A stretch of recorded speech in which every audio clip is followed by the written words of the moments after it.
Hi friends, welcome to panic minutes.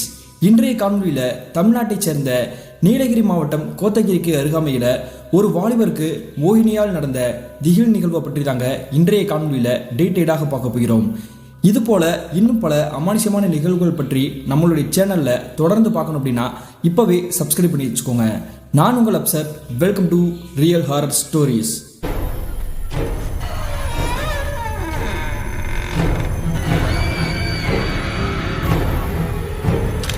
நான் ஆரம்பத்திலேயே சொன்ன மாதிரி தமிழ்நாட்டைச் சேர்ந்த நீலகிரி மாவட்டம் கோத்தகிரிக்கு அருகாமையில் கிட்டத்தட்ட 2022 காலகட்டத்தில் நடந்த ஒரு திகில் நிகழ்வு தாங்க இன்றைய நிகழ்வு.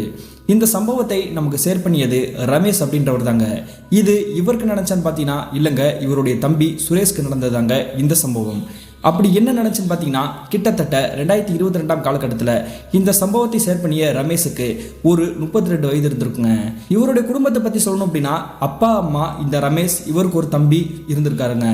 இவருடைய அந்த காலகட்டத்தில் வேலை என்னன்னு பார்த்தீங்கன்னா சொந்தமாக ஒரு ஆட்டோ வச்சு ஓட்டிட்டு இருந்திருக்கிறாரு. இவருடைய அப்பாவுமே ஒரு ஆட்டோ டிரைவர் தாங்க. ஆனால் இப்பொழுது வயது முதிர்வு காரணத்தினால ஆட்டோ ஓட்டாமல் வீட்டில் தாங்க ரெஸ்ட் எடுத்துட்டு இருந்திருக்கிறாரு. இவருடைய தம்பி பாலிடெக்னிக் கல்லூரியில் தாங்க EEE குரூப் எடுத்து படிச்சுட்டு இருந்திருக்கிறாரு.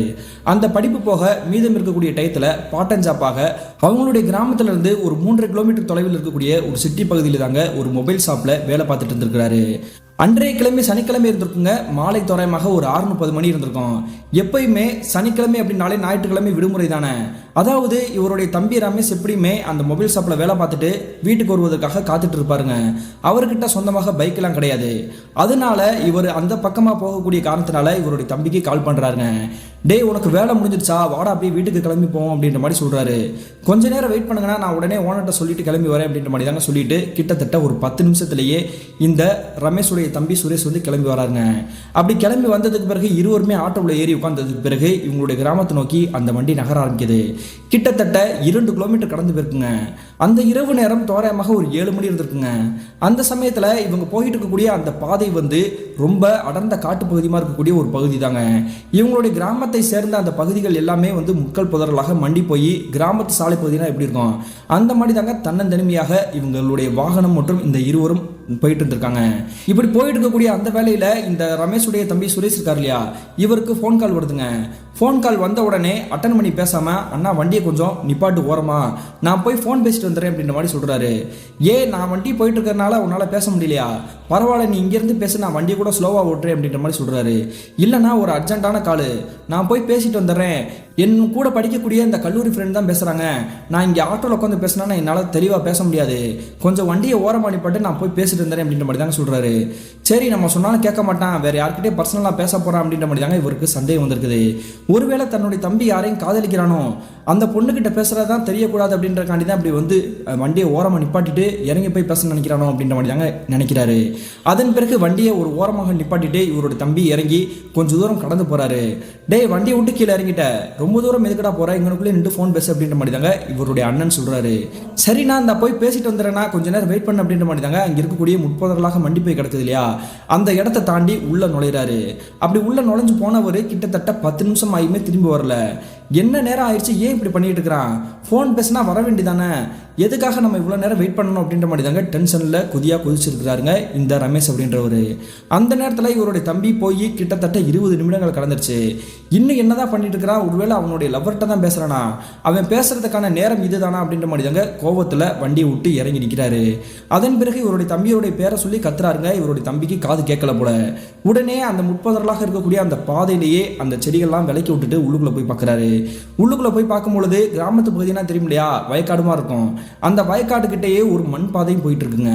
அந்த மண் பாதையை கடந்து கொஞ்சம் தூரத்துக்கிட்ட பார்க்கும்பொழுது இவருடைய தம்பி இவர் நினைச்ச மாதிரியே ஒரு மரத்துக்கிட்ட தாங்க நிற்கிறாரு. அந்த மரம் ஒரு புளிய மரம். அந்த புளிய மரத்துக்கு கீழே தாங்க இந்த சுரேஷ் அப்படின்றவர் நின்றபடியே ஃபோன் பேசுறபடியே காதில் வச்சபடியே நிற்கிறாருங்க. இன்னும் ஃபோன் பேசிட்டு தான் இருக்கிறானா அப்படின்ற மாதிரி தாங்க சத்தம் போட்டபடியே இவர் பின்னாடியே போய் நிற்கிறாரு. அந்த நேரத்தில் அந்த ஃபோனில் வந்து எதிர்குரல் வந்து கேட்குதுங்க. ஆனால் இவர் எந்த ஒரு பதிலுமே சொல்லாமல் அந்த மரத்தையே உத்து வெறிச்சு பார்த்துட்டு இருக்கிறாரு. ஃபோனில் பேசிகிட்டே இருக்கிறாங்க, நீ என்னடா பதிலே சொல்லாமல் மரத்தையே உத்து பார்த்துட்டு இருக்கிற அப்படின்ற மாதிரி கேட்குறாரு. இவர் அப்படி கேட்டுமே இவருடைய தம்பி வந்து எந்த ஒரு பதிலுமே சொல்லாமல் அந்த மரத்தையே உத்து இப்படி அண்ணாந்து பார்த்துட்டு இருக்கிறாருங்க. ஓங்கி இவருடைய தோள்பட்டையில் அடித்த உடனே இவருடைய தம்பி சுயநினைவை வந்து டக்குன்னு திரும்பி பார்க்குறாரு. என்னாச்சுன்னா ஏன்னா அப்படின்னு கேட்குறாரு. டேய், ஃபோனில் வந்து ஆல்ரெடி ஆள் வந்து பேசுகிற மாதிரி சத்தம் கேட்குது, நீ என்னடா ஃபோனும் பேசாமல் அந்த மரத்தையே ஏன் உத்து இப்படி வெறிச்சு பார்க்குற அப்படின்ற மாதிரி கேட்குறாருங்க. இல்லை அதெல்லாம் ஒன்றும் இல்லை அப்படின்ற மாதிரி தாங்க டக்குன்னு ஃபோன் காலை கட் பண்ணிவிட்டு இவரோட அண்ணன் கூடயே வந்து விறுவிறு நடந்து வராருங்க அந்த ஆட்டோக்குள்ளே ஏறுறதுக்காண்டி. அப்படி இந்த ஆட்டோவில் இருவரும் ஏறினதுக்கு பிறகு இவருடைய தம்பி இவருடைய அண்ணன் கிட்ட முகம் கொடுத்து கூட பேசவே இல்லை. என்னாச்சு, எப்பவுமே நல்லா கலகலன்னு பேசிட்டு இருப்பான், திடீர்னு ஏன் இப்படி வந்து பேசாமல் இருக்கிறான், ஒருவேளை அவனுடைய காதலி கூட எதுவும் சண்டை போட்டிருப்பானோ அப்படின்ற மாதிரி தாங்க நினச்சிக்கிட்டே இவரும் சைலண்டாக வந்திருக்கிறாரு. அதன் பிறகு இவருடைய கிராமத்துக்கிட்டே இவருடைய வீட்டுக்கிட்டே அந்த வண்டியை வந்து பார்க் பண்ணுறாங்க.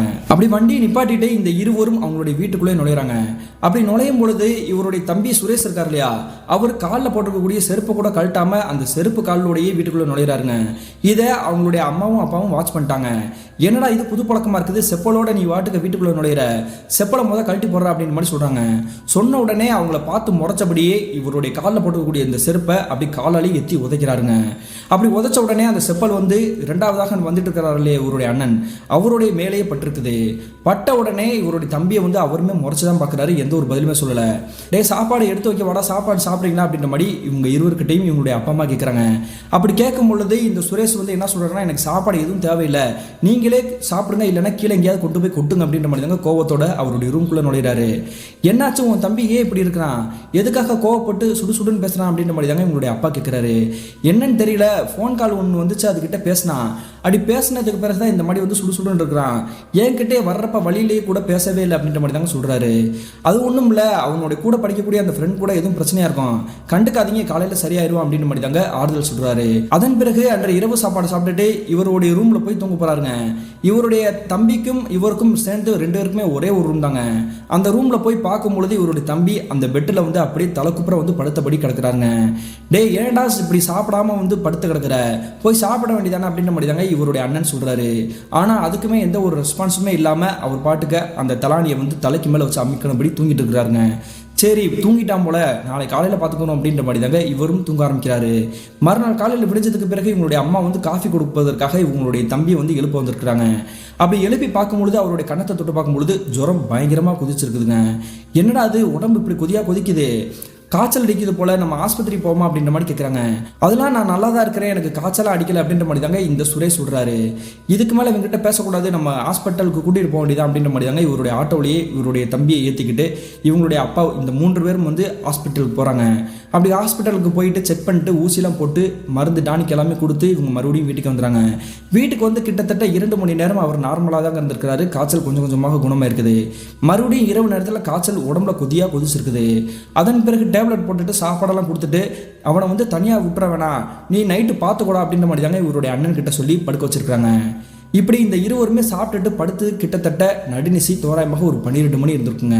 அந்த நேரத்தில் தூக்கம் வராமல் எதர்ச்சியாக இந்த ரமேஷ் வந்து திரும்பி பார்க்குறாரு. அப்படி திரும்பி பார்க்கும் பொழுது இவர் தம்பி செய்யக்கூடிய அந்த காட்சி இவருக்கு தூக்கி வாரி போட்டிருக்குங்க. என்ன பண்ணிக்கிறாருன்னு பார்த்தீங்கன்னா, அவருடைய பெட்டுக்கு பக்கத்தில் தானே இவரும் படுத்து கிடக்கிறாரு. அப்படியே முட்டிக்கால் போட்டபடி எந்திரிச்சு ஒரு மாடியாக வந்து வெறிச்சுக்கிட்டு அண்ணாந்து இப்படி உத்து பார்த்தபடியே உட்காந்துருக்கிறாருங்க. என்னடா கிறுக்கு பையில இந்த நேரத்தில் ஏன் இப்படி பண்ணிட்டு இருக்கிற, தூக்கத்தில் எதுவும் கெட்ட கனவு எதுவும் கண்டுட்டியா, ஒழுங்கா படுறா அப்படின்ற மாதிரி தாங்க சத்தம் போடுறாரு. அப்படி சத்தம் போட்டதுக்கு பிறகு அவர் எப்பயும் போல அந்த பெட்டிலே படுக்க ஆரம்பிக்கிறாரு. கிட்டத்தட்ட ஒரு 2 மணி நேரம் நடந்திருக்குங்க இந்த நிகழ்வு நடந்து. சரியாக 2 மணி இருந்திருக்கும். அந்த நேரத்தில் இவங்களுடைய அப்பா அம்மா வந்து ஹாலோட மையப்பகுதியிலான படுத்துருந்துருக்காங்க. அவங்களுக்கு ஏதோ புகையிற வாடை வந்திருக்குது. டக்குன்னு முழிச்சு பார்க்குறாங்க, என்னடா அது ஏதோ ஒரு புகையிற மாதிரி வாடை வருது அப்படின்னு சொல்லி இவங்களுடைய கணவர் எழுப்புறாங்க. நீ எதுவும் கிச்சனில் வந்து சாப்பாடை வந்து அப்படியே செஞ்சுட்டு எதுவும் 10 வருஷத்து வட்டியா அடுப்ப போய் முதல் செக் பண்ணி பாரு அப்படின்ற மாதிரி தாங்க சத்தம் போடுறாங்க. உடனே இவங்களுடைய மனைவியும் டக்குன்னு கிச்சனில் போய் செக் பண்ணுறாங்க. கிச்சனில் எல்லாமே ஆஃப் பண்ணபடி அப்படியே தான் இருக்குது. அப்புறம் எப்படி புகையிற வாடை வருது, பக்கத்து வீட்டில் எதுவும் கொடுத்துட்றாங்களா அப்படின்ற மாதிரி தாங்க யோசிக்கிறாங்க.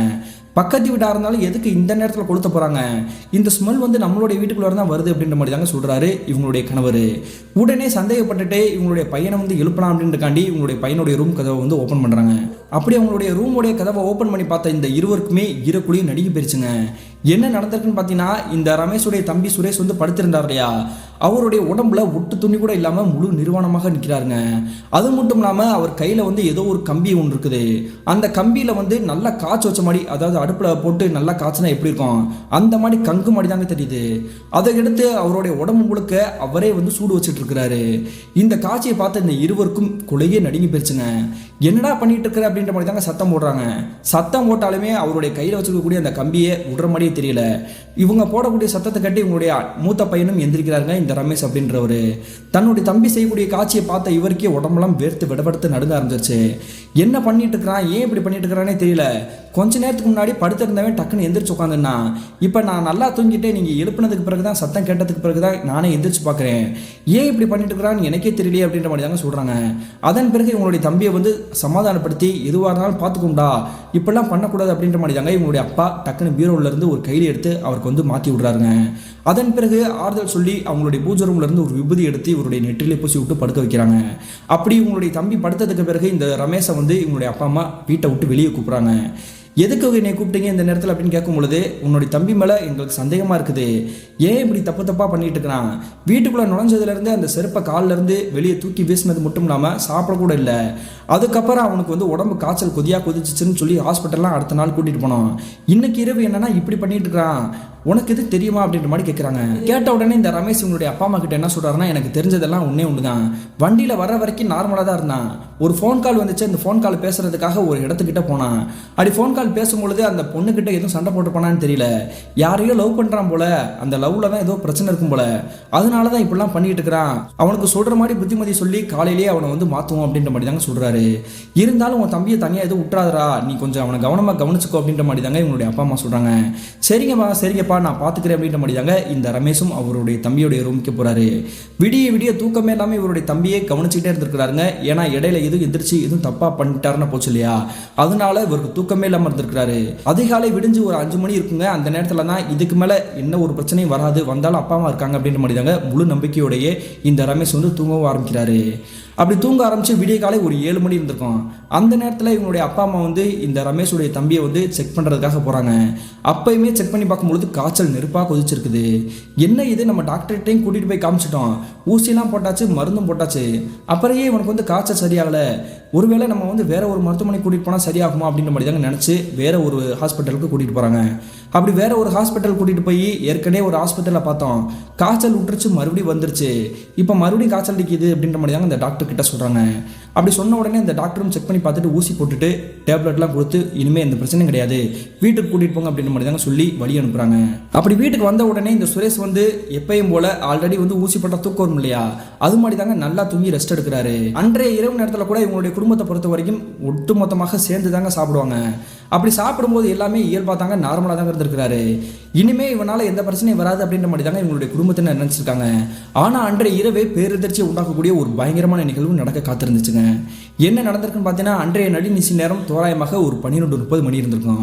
அந்த நேரத்தில் இவங்களுடைய வீட்டினுடைய வாசல் கதவை யாரோ டொக்குன்னு தட்டுற மாதிரி கேட்டிருக்குது. இந்த கதவு திறக்கக்கூடிய அந்த சத்தத்தை கேட்ட உடனே இந்த சுரேஷனுடைய அப்பா தாங்க கண்ணை முழிச்சு பார்க்குறாரு. அப்படி முழிச்சு பார்க்கும்பொழுது அந்த வாசல் கதவு கிட்ட இவங்களுடைய பையன் தாங்க நின்றுட்டு இருக்கிறாரு. இந்த நேரத்தில் என்னடா பண்ணிட்டு இருக்கிற அப்படின்ற மாதிரி தாங்க டக்குன்னு சத்தம் போடுறாரு. சத்தம் போட்ட உடனே இவங்களுடைய இளைய பையன் இருக்கார் இல்லையா சுரேஷ், அவர் தாங்க திரும்பி பார்க்குறாரு. திரும்பி பார்த்துட்டு விகாரமாக சிரிச்சுட்டு அந்த வீட்டினுடைய கதவை திறந்தபடி வெளியே ஓடுறாரு. இந்த நேரத்தில் கதவை திறந்துட்டு எங்கே ஓடுறான் அப்படின்ற மாதிரி தாங்க பயந்து போயிட்டாங்க. உடனே இவங்களுடைய ரூமில் இருக்கக்கூடிய இவங்களுடைய மூத்த பையனை வந்து எழுப்பி உன் தம்பி என்ன பண்ணுறான்னு பாரு அப்படின்ற மாதிரி தாங்க சொல்லி சத்தம் போடுறாங்க. அதன் பிறகு இந்த 3 பேருமே வெளியே போய் பார்க்குறாங்க. இவங்களுடைய பையன் எங்கேயுமே போகல. அங்கனக்குள்ள அருகாமையில் இருக்கக்கூடிய ஒரு போஸ்ட் மரத்துக்கிட்டே நின்றுக்கிட்டே கையில் ஒரு பிளேடு வச்சிருக்கிறாருங்க. அந்த பிளேடை வச்சுக்கிட்டு அவருடைய கையிலையும் வயிற்றுலையும் கீரலாக போட்டுட்டு இருக்கிறாரு. என்னடா இப்படி பண்ணிட்டு இருக்கிற, போய் ஒரு லவ் ஃபெயிலியர் ஆனதுக்காக இப்படி பண்ணிட்டு இருக்கிற அப்படின்ற மாதிரி தாங்க உங்களுடைய அண்ணன் நினச்சிக்கிட்டாரு. இவர் என்ன நினச்சிக்கிட்டாருன்னா, தம்பி வந்து யாரையோ லவ் பண்ணுறான் போல, அந்த லவ் ஃபெயிலியர் ஆயிடுச்சு போல, அதனால தான் முதல் நாள் வந்து சூடு வச்சுக்கிட்டான், இப்போ வந்து பிளேடால கையை பூரா கீறிக்கிறான் அப்படின்ற மாதிரி நினச்சிக்கிட்டாருங்க.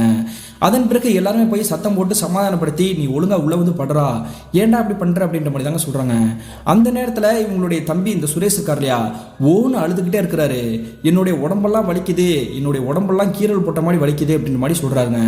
இதை கேட்டுட்டு இருக்கக்கூடிய இவங்களுடைய அப்பா வேர்த்து விடவடுத்து நடுங்க ஆரம்பிச்சிட்டாரு.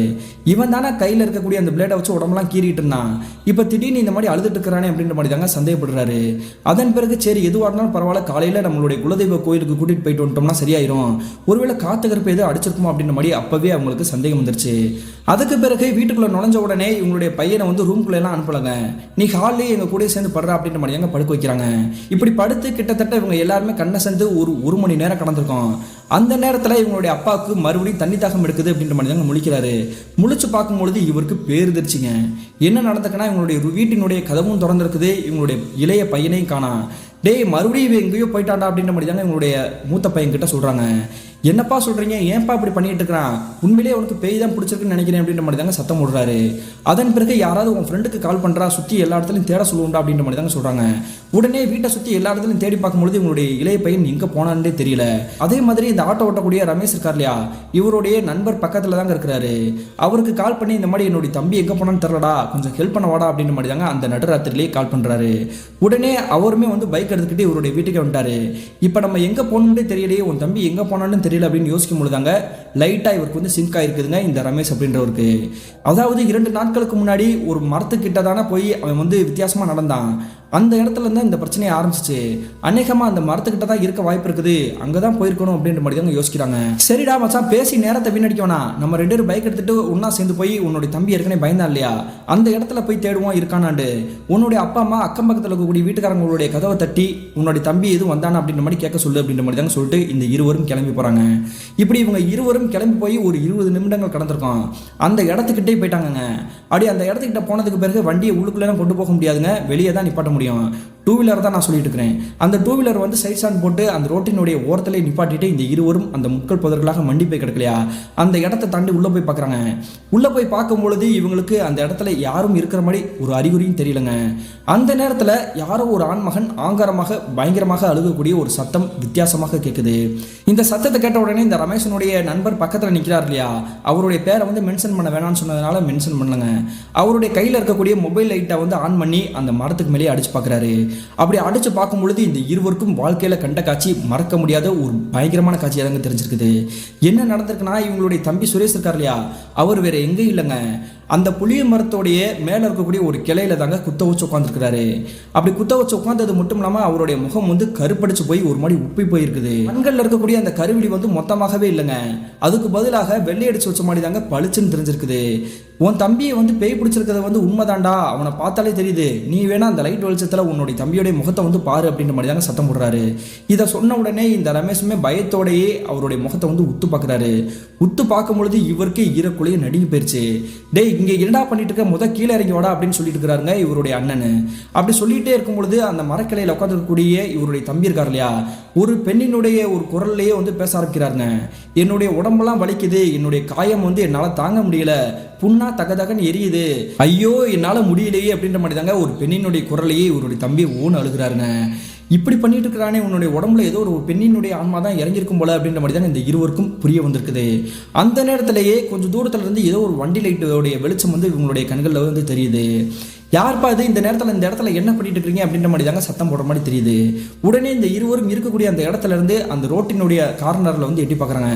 அப்படி எட்டி பார்க்கும் பொழுது ஒரு ஸ்ப்ளெண்டர் பைக்கில் ஒரு காவல் அதிகாரி தாங்க நின்றுட்டு இருக்கிறாரு.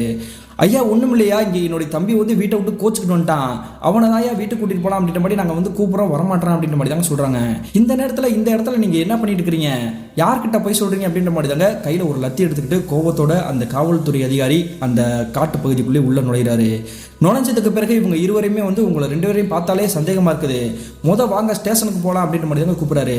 நாங்கள் சொல்ல வரதை முழுமையாக கேளுங்க, என்னுடைய தம்பி தான் மேலே மரத்துக்கு மேலே உட்காந்துருக்கிறான், அவனுக்கு பேய் பிடிச்சிருச்சு, அவனை தான் நாங்கள் கூப்பிட்றதுக்காக ட்ரை பண்ணுறோம், வரமாட்டான் அப்படின்ற மாதிரி தாங்க சொல்கிறாங்க.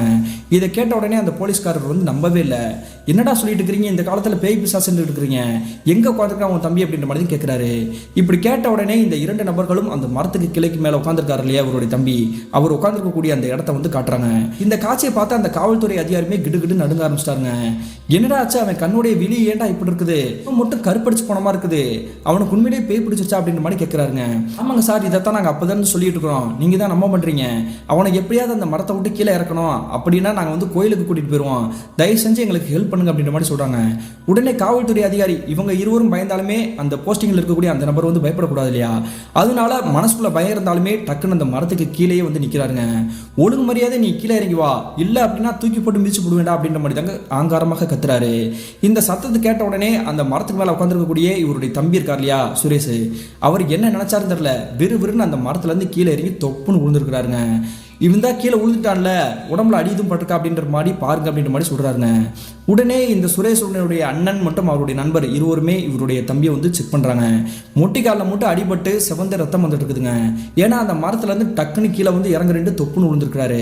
இவனை வந்து பார்த்து பத்திரமா கூட்டிட்டு போங்க, உன்னுடைய வீடு எங்க இருக்கு அப்படின்ற மாதிரி கேட்கிறாருங்க. எங்களுடைய வீடு வந்து இன்னும் ஒரு 1.5 கிலோமீட்டர்ல தான் இருக்குது, நாங்க பார்த்து கூட்டிட்டு போயிருவோம் சார், ரொம்ப தேங்க்ஸ் சார் அப்படின்ற மாதிரி தாங்க சொல்றாங்க. அதன் பிறகு நீங்க கவனமா போயிட்டு வாங்க, இனிமேல் இந்த இடத்துல இருக்கக்கூடாது, இந்த நேரத்துக்கு வரக்கூடாது, உன் தம்பியை கவனமா பார்த்துக்கோ அப்படின்ற மாதிரி தாங்க வான் பண்ணிட்டு இந்த காவல்துறை அதிகாரி அவருடைய பைக் எடுத்துட்டு கிளம்பி போயிட்டாரு. அதன் பிறகு இவருடைய தம்பியை வலுக்கட்டாயமாக அந்த பைக்கிலேயே உட்கார வச்சுக்கிட்டு இந்த 3 பேரும் இவங்களுடைய கிராமத்துக்கே வராங்க. இப்படி இந்த 3 பேரும் வீட்டுக்கு வந்ததுக்கு பிறகு இவங்களுடைய குடும்பத்தினருக்கு நிம்மதி பெருமூச்சே வந்திருக்குதுங்க. இவன் எங்கடா போய் தொலைஞ்சான், ஏன்டா அப்படி பண்றான் அப்படின்னு கேட்கும் பொழுது நடந்த விஷயத்தை போற சொல்றாங்க. அது மட்டும் இல்லாமல் இவர் வீட்டுக்கிட்ட நெருங்கி வந்ததுக்கு பிறகு இவருடைய கண்கள் வந்து ஒரு மாதிரி வெள்ளை அடிச்சு மாதிரி இல்லையா, அது எல்லாமே இல்லாம மொத்தமாக நார்மலாக இருந்திருக்கிறாருங்க. இப்ப நார்மலா தான் இருக்கிறான், காலையில் விடியட்டும் நம்மளுடைய குலதெய்வ கோயிலுக்கே போயிருவோம் அப்படின்ற மாதிரி தாங்க சொல்றாங்க. இல்ல இப்படியே விட்டுட்டோம் அப்படின்னா மறுபடியும் நடுராத்திரில எதிர்த்து எங்கேயாவது போயிடுவான், அதுக்கு நமக்கு வந்து சாத்தியமா சொல்ல முடியாது, அதனால இப்பவே என்னுடைய ஆட்டோல ஏறுங்க, நம்ம வந்து நம்மளுடைய குலதெய்வ கோயிலுக்கே போயிருவோம் அப்படின்ற மாதிரி தாங்க முடிவெடுக்கிறாங்க. இந்த ரமேஷ் சுரேஷனுடைய குலதெய்வம் எதுன்னு பார்த்தீங்கன்னா ஐயனார் கோயில் தாங்க.